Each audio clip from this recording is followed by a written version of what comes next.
अपने शरीर से चाहते हैं जानना कि मैं चंगा हुआ कि नहीं। आपका शरीर आपको नहीं बताएगा आप चंगे हुए कि नहीं, आप अपने शरीर को बताओगे कि आप चंगे हो चुके हो।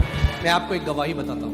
वो परमेश्वर के दास जीवित हैं, एक परमेश्वर के दास हैं, उनके और बहुत अच्छी सेवा वो करते हैं। उनके चेस्ट के बगल में एक छोटा सा एक फोड़ा टाइप का हो, उनको लगा ऐसे ही है, खत्म हो जाएगा कुछ टाइम। करते करते करते करते टेनिस बॉल जितना बड़ा एक ट्यूमर हो गया कैंसर का। वो पहले इग्नोर करते रहे, उसके बाद वो डॉक्टर के पास गए।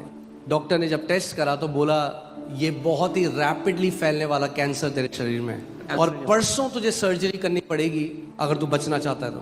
वो कहने लगे जैसे ही मैंने वो सुना ऐसा था मेरे जमीन के नीचे से, मेरे पैर के नीचे जमीन निकल गई। तो पहला उनका सवाल, वो सोचने लगे मुझे क्या करना है। तो वो प्रार्थना करने लगे और प्रभु ने कहा नेवर रिस्पॉन्ड टू फियर। सो उन्होंने डॉक्टर को कॉल किया। उन्होंने कहा कि डॉक्टर मैं आपको एक गवाही सुना रहा हूँ, ओके? गवाही आप कॉपी मत करना जब तक आपको अपना कन्विक्शन ना हो, पर मैं आपको एक गवाही जो है जैसी वैसी बता रहा हूँ। सो डॉक्टर को उन्होंने बोला अभी मेरी सर्जरी कैंसिल कर दे, मैं आगे देखूंगा मगर परसों तो नहीं कराने वाला, मैं अभी रेडी नहीं हूँ सर्जरी के लिए। और फिर उन्होंने सारी किताबें मंगा ली चंगाई की, सारी टीचिंग सुनने लग गए चंगाई की। और वो कह रहे हजारों बार मैं घोषणा करता, वचन पढ़ता, कहते और बुरा होता गया और बुरा होता गया। और फिर वो कहते कि बाइबल में लिखा है कि जब तुम प्रार्थना करो, believe that you have received it. The Bible says when you pray, तो ये मान लो तुम्हें मिल गया, and you will have it. और तुम्हें मिल जाएगा। तो वो एक दिन परमेश्वर से बात कर रहे थे, कहते परमेश्वर मैं प्रार्थना तो कर रहा हूँ, ये तो मुझे 100% पता है और मुझे लगता है मैं बिलीव भी कर रहा हूँ, and I think I am believing also. मगर यहाँ लिखा है कि मेरे साथ वैसा हो जाएगा, वो मेरे साथ नहीं हो रहा। तो कह रहे इसका मतलब वचन सत्य है, झूठ नहीं हो सकता। यहाँ लिखा है जब तुम प्रार्थना करो और मान लो कि तुम्हारे लिए वैसा हुआ है तो तुम्हारे लिए वैसा हो जाएगा। The word says, उन्होंने कहा मेरे साथ ऐसा नहीं हो रहा। इसका मतलब दो ही चीजें, या तो मैं प्रार्थना नहीं कर रहा जैसा परमेश्वर चाहता है, या तो मैं बिलीव नहीं कर रहा। और उस टाइम पवित्र आत्मा ने उनसे बात करी और पवित्र आत्मा ने कहा तू बिलीव नहीं कर रहा, तू अपने कामों के द्वारा कराना चाहता है परमेश्वर से कुछ, पर तू बिलीव नहीं कर रहा कि ये ऑलरेडी तेरे लिए हो चुका है।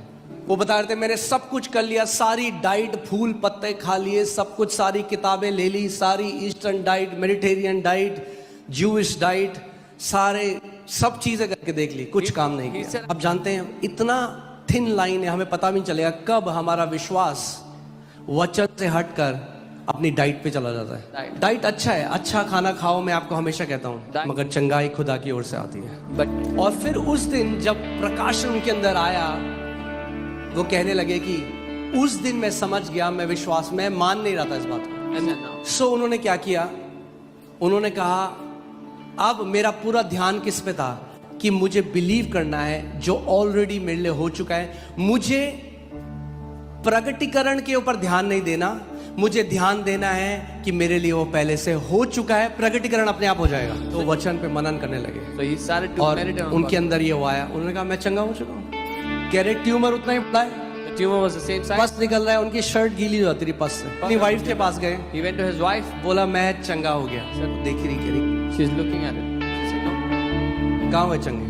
you're not healed. सी हम कैसे पता लगता है चंगाई हुई कि नहीं? How do we know that healing is शरीर done? को देखकर। विश्वास अनदेखी वस्तुओं का प्रमाण है। वो कहने लगे अब मुझे किसी रिपोर्ट की जरूरत नहीं थी, He said, now I अब didn't need मुझे a किसी report. डॉक्टर की जरूरत नहीं थी। I didn't need a doctor. वचन ने मुझे बता दिया था उसके कोड़े खाने से मैं चंगा हो चुका हूँ। मैं आपको एक बात बताता हूँ, इसीलिए मैं आपने आज की गवाही में भी सुना, एक बात ध्यान से सुनो, हमें